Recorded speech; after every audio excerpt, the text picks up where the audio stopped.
اهلا بيكم في فيديو جديد من مطبخ رودي ستايل. النهارده هنعمل العاشوره بطريقه سهله وبسيطه جدا. اول حاجه بجيب الغله من عند العطار، تكون غله مقشره وبنقيها كويس واغسلها وبنقعها في الميه النظيفه كده لمده 6 ساعات او على الاقل 4 ساعات، مش اقل من كده، عشان تستوي معايا بسرعه.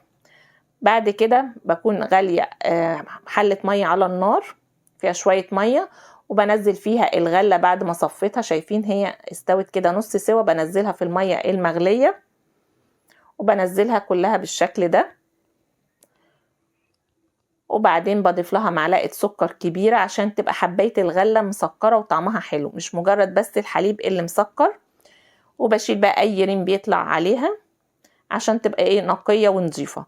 وبعد كده بسيبها تغلي حوالي ربع ساعه، وبطفي النار عليها واسيبها بقى تفشر كده وتشرب الميه بتاعتها. هتلاقيها استوت تقريبا سوا كامل بالشكل ده.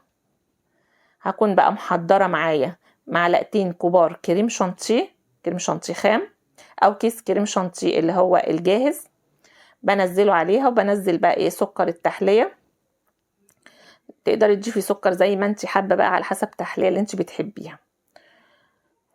وبعد كده بضرب بالهاند بلندر الغله. وممكن كمان ما تعمليش الخطوه دي، انا بحبها تكون مهروسه كده بسيط، بتبقى جميله، ما بتبقاش ناعمه قوي ولا خشنه قوي. فبضربها كده، وطبعا السكر والكريم شانتيه بيدوب مع الضرب. لو مش هتضربيها كده فبتدوبي الكريم شانتيه في شويه ميه.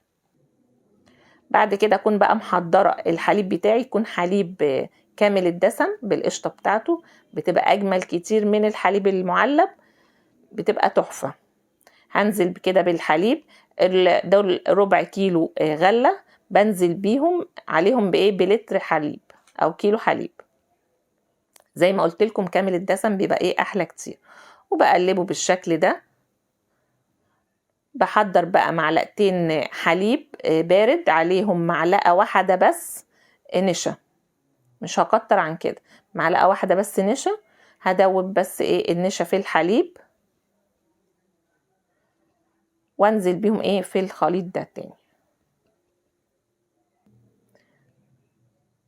وهنزل كده بالنشا مع الحليب، وهقلبها لحد ما تغلي غلوتين كده معايا، عشان تتقل بسيط. انا مش عايزاها تقيله، انا عايزه قوامها يكون خفيف شويه، لان هي لما بتبرد بتتقل. هجيب بقى كيس فانيليا باودر وهنزله على الخليط ده بعد خلاص بقى ما استوت وغلت. بعد ما حطيت النشا هنزل عليها بالفانيليا، بتديها نكهه جميله جدا.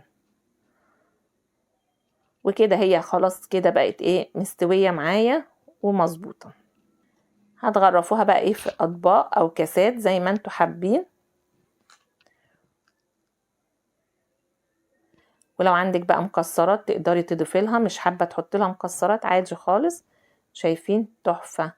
وتاكلوها بقى ممكن تتاكل سخنه او ساقعه زي ما انتوا حابين، بجد جميله. بس ما تقلوش القوام بتاعها، عشان هي لما بتبرد قوامها بيتقل زياده، لان الغله برضو فيها نشا.